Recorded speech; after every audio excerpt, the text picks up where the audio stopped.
Welcome to polytechnic classes. मैं हूं गुफराना। Friends, आज ये एनर्जी कंजर्वेशन की 8th क्लास है। आज की क्लास में हम कवर करने वाले हैं एमसीक्यूज, जो कि एनर्जी कंजर्वेशन की बहुत ज़्यादा इंपॉर्टेंट है। ठीक है, आज की क्लास में 20 एमसीक्यू कवर करेंगे। चलिए फिर स्टार्ट करते हैं आज की क्लास। फ्रेंड देखिए, फर्स्ट क्वेश्चन है, फ्लू गैस में O2 CO2 की निगरानी के लिए किस उपकरण का उपयोग किया जाता है। तो फिर इसमें बताना है कि आपको ये जो फ्लू गैस होती है उसमें O2 और CO2 का मॉनिटाइजेशन किस तरीके से किया जाता है। तो ऑप्शन ए है दहन विश्लेषक, कंबस्शन एनालाइजर। ऑप्शन बी बिजली विश्लेषक, power analyser. Option C pyrometer, या फिर ऑप्शन डी फायराइट। तो बताइए, अगर आपको फ्रेंड्स का करेक्ट आंसर पता है तो आप इसको हमें कमेंट सेक्शन में भी कमेंट कर सकते हैं। तो फ्रेंड्स का करेक्ट आंसर है वो है ऑप्शन ए दहन विश्लेषक। याद रखिए, जो दहन विश्लेषक है कंबस्शन एनालाइजर का यूज किया जाता है O2 और CO2 की निगरानी करने के लिए। चलिए फ्रेंड्स देखते हैं नेक्स्ट क्वेश्चन है क्वेश्चन नंबर 2। उपयोग की वर्तमान दर से बचाई गई ऊर्जा का प्रतिशत संदर्भ की तुलना में उपयोग की दर में को कहा जाता है। फ्रेंड्स देखिए, दो चीजें, एक तो है जो आपकी करंटली जो आपकी जो रेट है, ठीक, वर्तमान दर, और एक है आपने सेविंग करके रखी हुई है कुछ ऊर्जा, ठीक है, तो उनका जो प्रतिशत है उसको क्या कहा जाता है। तो ऑप्शन ए है ऊर्जा उपयोग, मतलब एनर्जी यूटिलाइजेशन। ऑप्शन बी ऊर्जा प्रदर्शन। ऑप्शन सी ऊर्जा दक्षता, या इनमें से कोई नहीं। तो फ्रेंड्स इसका जो करेक्ट आंसर है वो है ऑप्शन बी ऊर्जा प्रदर्शन। तो आपको पता है कि अगर आपका प्रतिशत निकालना है किसका, जो आपकी वर्तमान दर और बचाई गई ऊर्जा का, तो उसको बोलते हैं ऊर्जा प्रदर्शन। याद रखिएगा, इंपॉर्टेंट है ये। चलिए देखते हैं next question number 3। Question number 3 है, एयर कंडीशनर उपकरण के लिए बेंचमार्किंग पैरामीटर है। तो फ्रेंड्स आपने देखा था, पहले भी हम पढ़ा चुके हैं, तो बेंचमार्किंग पैरामीटर होता है किसी भी उपकरण के लिए। तो यहाँ पे हमें बताना है कि बेंचमार्किंग उपकरण क्या है एयर कंडीशनर के लिए। तो ऑप्शन ए है प्रशीतन के लिए किलोवाट पर टन, ठीक है, इसको इंग्लिश में बोलते हैं KW पर टन ऑफ रेफ्रिजरेशन। या फिर option B refrigerant handled kilowatt per kilo. Option C chilled water का kilo calorie per metre cube, या फिर चिलर लोड में विभेदक तापमान। तो फ्रेंड्स इसका जो करेक्ट आंसर है वो है ऑप्शन ए प्रशीतन के किलोवाट पर टन। तो आप याद रखिएगा कि KW पर ton of refrigeration is a benchmarking for air conditioner. चलिए फ्रेंड्स देखते हैं क्वेश्चन नंबर 4। क्वेश्चन नंबर 4 है कि बिजली की एक इकाई डैश किलो कैलोरी ताप इकाई के बराबर। तो बताना है कि आपको जो बिजली की एक यूनिट है वो कितने किलो कैलोरी के बराबर है। ऑप्शन ए है 800, ऑप्शन बी है 860, ऑप्शन सी है 400, और ऑप्शन डी है 680। तो फ्रेंड्स का जो करेक्ट आंसर है वो है ऑप्शन बी 860। आप याद रखिएगा कि बिजली की जो एक इकाई है वो 860 किलो कैलोरी ताप इकाई के बराबर है। देखते हैं क्वेश्चन नंबर 5। क्वेश्चन नंबर 5 है फ्रेंड्स, सौर प्रणाली द्वारा भाप आधारित गर्म जल उत्पादन की प्रतिस्थापन किसका उदाहरण है। तो बताना है कि जो सौर सिस्टम होता है उसमें जो भाप आधारित जो गर्म जल उत्पादन का प्रतिस्थापन किसका उदाहरण है। तो ऑप्शन ए है आवश्यकता के लिए ऊर्जा उपयोग का मिलान, ठीक है। ऑप्शन बी है सिस्टम दक्षता की अधिकतम करना, या फिर ऑप्शन सी ऊर्जा प्रतिस्थापन, या ऑप्शन डी प्रदर्शन में सुधार। तो बताइए फ्रेंड्स करेक्ट आंसर क्या है। अगर आपको पता है तो आप उसको कमेंट सेक्शन में कमेंट भी कर सकते हैं। तो इसका जो फ्रेंड्स करेक्ट आंसर है वो है ऑप्शन सी ऊर्जा प्रतिस्थापन, ठीक है। तो देखिए, सौर प्रणाली द्वारा भाप आधारित गर्म जल उत्पादन का प्रतिस्थापन किसका उदाहरण है। जो प्रतिस्थापन जो है वो गर्म जल उत्पादन का, वो है ऊर्जा प्रतिस्थापन का उदाहरण। चलिए देखते हैं नेक्स्ट क्वेश्चन है, वर्तमान वर्ष के उत्पादन एवं संदर्भ वर्ष के उत्पादन का अनुपात को कहा जाता है। कि अभी इस साल जो वर्तमान वर्ष है हमारा उत्पादन, ठीक है, और जो संदर्भ वर्ष का उत्पादन है तो उसको क्या बोलते हैं। तो ऑप्शन ए है डिमांड फैक्टर, या फिर ऑप्शन बी प्रोडक्शन फैक्टर, कि जितना भी आपका फैक्ट्री में जो भी उत्पादन हुआ है। ऑप्शन सी उपयोग फैक्टर, कि इतना हमने उसको यूटिलाइज किया है, या फिर लोड फैक्टर, के लोड पर डिपेंड करता है। अगर आपको इसका आंसर पता है तो आप इसको हमें कमेंट सेक्शन में कमेंट कर सकते हैं। तो फ्रेंड्स का जो करेक्ट आंसर है वो है ऑप्शन बी उत्पादन फैक्टर, कि जितना आपको प्रोडक्शन हुआ है तो उस पर डिपेंड करता है वर्तमान वर्ष का उत्पादन और जो सालों से जो आपका हो रहा है उत्पादन, उसको कहा जाता है उत्पादन फैक्टर, कि आपने कितना प्रोडक्शन किया है।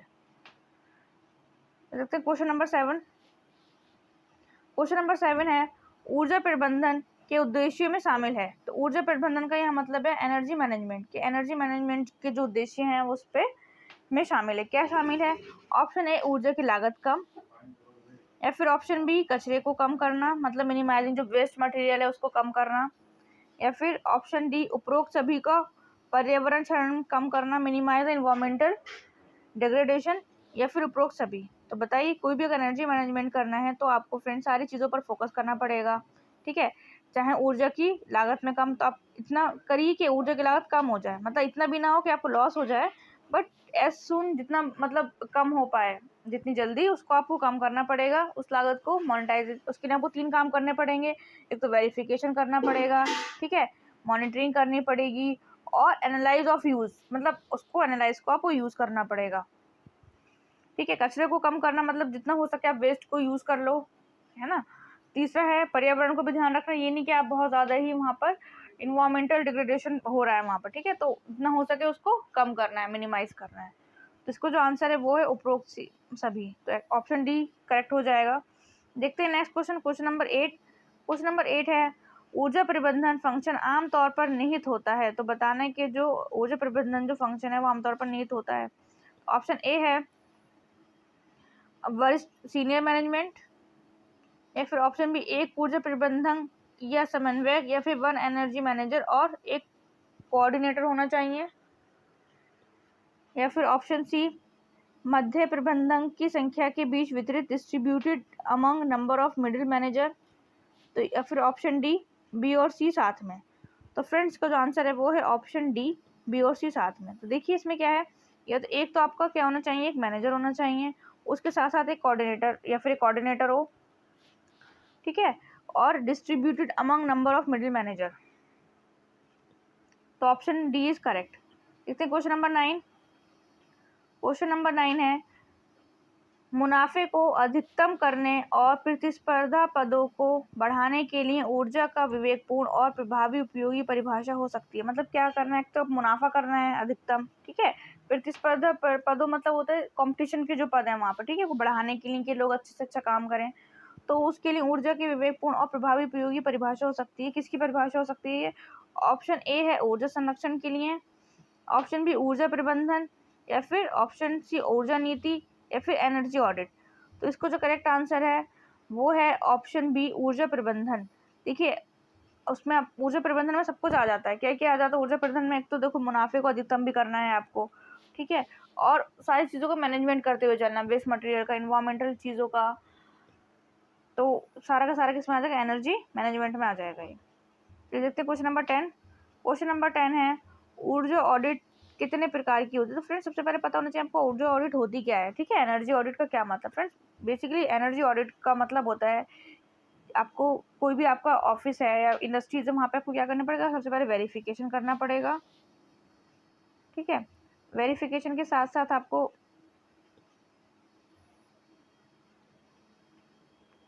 मॉनिटरिंग करनी पड़ेगी चीज़ों की, कि यहाँ पे कितनी एनर्जी आपकी यूज़ हो रही है, आप इसको किस तरीके से मिनिमाइज कर सकते हैं।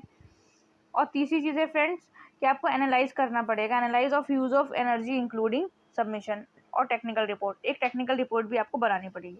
तो फ्रेंड्स एनर्जी ऑडिट का मतलब होता है कि आपको एनर्जी सेव करना है, ठीक है। तो उसके लिए आपको सारा काफ़ी टाइप के उसके हो सकते हैं, ठीक है, आपको पहले से करना पड़ेगा या बाद में करना पड़ सकता है, लेकिन बेसिकली एनर्जी ऑडिट का मतलब यही होता है कि आपको क्या करना है?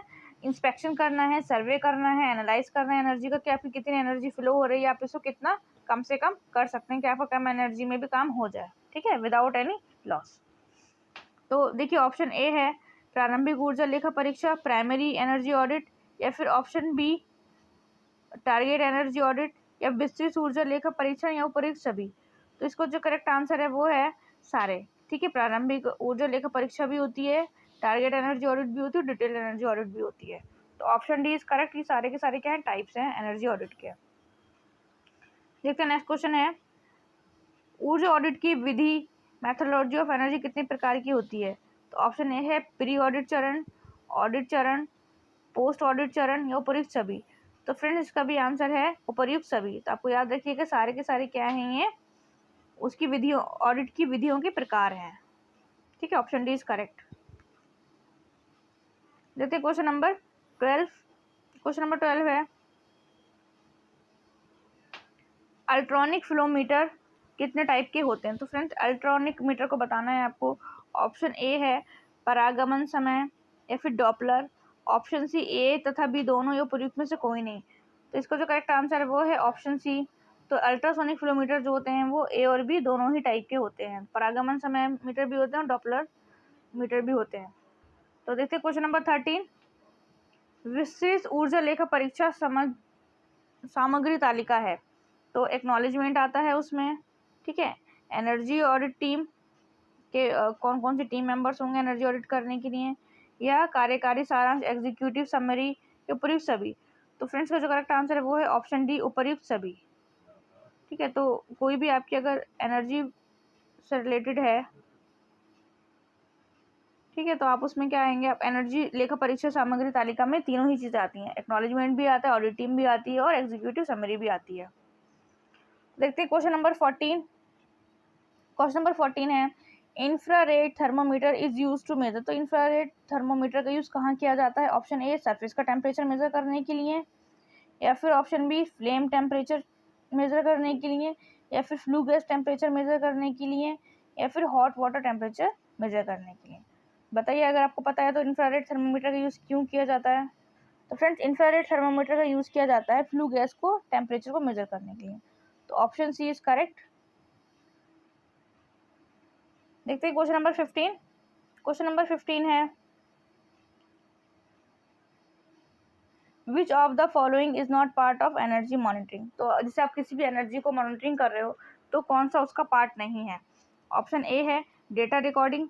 क्या डेटा रिकॉर्डिंग जो है वो एनर्जी मॉनिटरिंग का पार्ट नहीं है, या फिर डेटा एनालाइजिंग, या फिर डेटा रिपोर्टिंग अगेन आ गया, या फिर D energy efficiency equipment financing.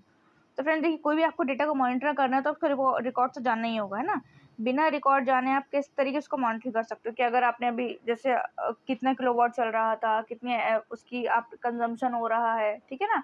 तो वो सारी चीज़ें देखनी पड़ेंगी, एनालाइज करना कि अरे हमने इसको कम कर दिया तो क्या इम्पैक्ट पड़ा। ठीक है, एचवीएसी लोड कम करा, आईटी लोड कम करा, कौन सा लोड की आप बात करो। तो डेटा को मॉनिटाइजिंग ज़रूर करना पड़ेगा, तो एनालाइज भी करना पड़ेगा हमें। तो इसका जो है ऑप्शन डी जो है वो इसका पार्ट नहीं है, एनर्जी एफिशिएंसी इक्विपमेंट फाइनेंसिंग। तो इससे इसका कोई लेना देना नहीं है एनर्जी मॉनिटरिंग का, बाकी इन तीनों पॉइंट का लेना देना है। देखते हैं क्वेश्चन नंबर 16। क्वेश्चन नंबर 16 है फ्रेंड्स ईपीआरआई स्टैंड्स फॉर। तो बताना है कि आपको ईपीआरआई जो है वो क्या है। ऑप्शन ए है European power research institute, option B electrical power Russian institute, या फिर option C electrical power research institute, या फिर इलेक्ट्रिकल पावर रिसर्च इंडस्ट्रीज। तो इसका जो करेक्ट आंसर है वो है ऑप्शन सी। ऑप्शन सी है फ्रेंड्स कि इलेक्ट्रिकल पावर रिसर्च इंस्टीट्यूट। तो याद रखिएगा EPRI stands for electrical power research institute. देखते हैं क्वेश्चन नंबर 17। क्वेश्चन नंबर 17 है the Indian electricity rules of 1956 क्या कवर करता है। जो इंडिया रूल जो बनाया गया था 1956 में इलेक्ट्रिसिटी के लिए इंडिया में, तो वो क्या क्या पॉइंट को कवर करता है। ऑप्शन ए है इंस्पेक्शन ऑफ इलेक्ट्रिक इंस्टॉलेशन, कि आपको क्या करना है, इंस्टॉलेशन के बारे में इंस्पेक्शन करना है कि ये विल्ट्रे ठीक से लगाई है, वायरिंग ठीक से हुई है, ठीक है, कहीं टिपिंग तो नहीं हुई है। तो वो सारी चीज़ें इंस्टॉलेशन के टाइम पर आ जाएंगे। इंस्पेक्शन करना है इंस्टॉलेशन जो किया है टीम ने वो ठीक से है या नहीं है ना। फेयरवेलिंग ठीक से करी है, नेमिंग ठीक से करी है। हो सकता है बाई चांस आपको बाद में क्या करना पड़े, उसको कुछ प्रॉब्लम हो जाए तो इन हाउस टीम उसको सॉल्व कर पाए। तो आपको क्या करना पड़ेगा कि हाँ जो नेमिंग है वायर्स पर वो सारी चीज़ें चेक करनी होंगी। ऑप्शन बी है लाइसनिंग, के लाइसनिंग है नहीं है उसकी, कितने इनपुट आउटपुट पॉइंट दे रखे हैं उस लाइसेंस में। ऑप्शन सी है जनरल सेफ्टी प्रिकॉशन, की जनरल सेफ्टी प्रिकॉशन है उसमें नहीं है। तो सारे के सारे जो है इसमें सारे ही करेक्ट है। ठीक है, तो आपको देखना पड़ेगा कि जो 1956 का जो इलेक्ट्रिसिटी रूल था उसमें सारे के सारे पॉइंट जो थे वो मेंशन करे गए थे और सारी चीज़ें कवर करी गई थी। तो option D is correct, all of this इसका आंसर हो जाएगा। देखते हैं question number 18। Question number 18, energy conservation act was form in the year के एनर्जी कंजर्वेशन का जो एक्ट था वो कब बना था? ऑप्शन ए है 1998, ऑप्शन बी है 1991 या फिर 2000 या 2001। इसको तो आंसर पता ही है आपको, बताइए क्या है। पहले भी शायद हम कवर कर चुके हैं फर्स्ट क्लास में इसको। तो इसका है फ्रेंड्स 2001। तो एनर्जी कंजर्वेशन का जो एक्ट था वो 2001 में बना था। इसका question number 19, an energy audit team is form during. तो मतलब एनर्जी ऑडिट की जो टीम होती है वो कब बनाई जाती है? पोस्ट ऑडिट फेज में बनाएंगे, ऑडिट फेज में बनाएंगे या फिर प्री ऑडिट फेज में बनाएंगे, द टाइम ऑफ स्टडी के टाइम पर बनाएंगे? बताइए। देखिए कोई भी चीज़ आपको अगर उसका ऑडिट करना है तो सबसे पहले आप क्या करोगे? प्री ऑडिट फेज बनेगा। प्री ऑडिट फेज में आप क्या करोगे? टीम बनाओगे, टीम को काम डिसाइड कर दोगे, है ना। उसके बाद फिर ऑडिट हो जाएगी, है ना। ऑडिट जब हो जाएगी, ऑडिट के बाद क्या होगा? तो उसमें पॉइंट्स निकालोगे, अरे ये इसको आप कम कर सकते हो, इसको आप मिनिमाइज कर सकते हैं, तो पोस्ट ऑडिट फेज में आएगा वो। तो 3 पॉइंट पर आएगा, ठीक है। तो इसका जो आंसर है वो है option C, pre audit phase. तो जो टीम बनती है तो बनती है प्री ऑडिट फेज में। तो ऑप्शन, अब फ्रेंड देखते हैं question number 20, energy manager should be well versed with. मतलब जो एनर्जी मैनेजर है वो उसको क्या हो पता होना चाहिए? पहला ए है मैन्युफैक्चरिंग एंड टेक्निकल स्किल्स होनी चाहिए उसके पास, या फिर ऑप्शन बी मैनेजरियल स्किल और टेक्निकल स्किल होनी चाहिए, या फिर टेक्निकल एंड मार्केटिंग स्किल्स होनी चाहिए, या फिर मैनेजरियल एंड कमर्शियल स्किल्स होने चाहिए। तो फ्रेंड्स आप बताइए, आपको क्या लगता है क्या होना चाहिए मैनेजर को जो एनर्जी को मैनेज कर रहा है? तो फ्रेंड्स को टेक्निकल स्किल्स होनी चाहिए, इसको पता चले कि आपका लोड कितना है ना, आईटी लोड कितना है, एचवीएसी लोड कितना है। तो उस तरीके से आप उसको क्या कर सकते हो, उसको मिनिमाइज कर सकते हैं वो, कि आपको कितना कम यूनिट यूज़ करके भी आपका काम हो जाएगा, तो उसको नॉलेज होगी। तो उसको फ्रेंड्स पहली बात तो ये मैनेजरल स्किल्स होनी चाहिए, मैनेज करना आना चाहिए, और टेक्निकल स्किल्स भी होनी चाहिए। तो फ्रेंड्स आज की जो क्लास में जो हमने मोस्ट 20 क्वेश्चन थे वो कवर कर लिए हैं, ठीक है। तो फ्रेंड्स अगर आपको आज की क्लास पसंद आई हो तो प्लीज़ अपने फ्रेंड के साथ शेयर करिए, लाइक करिए। Thank you.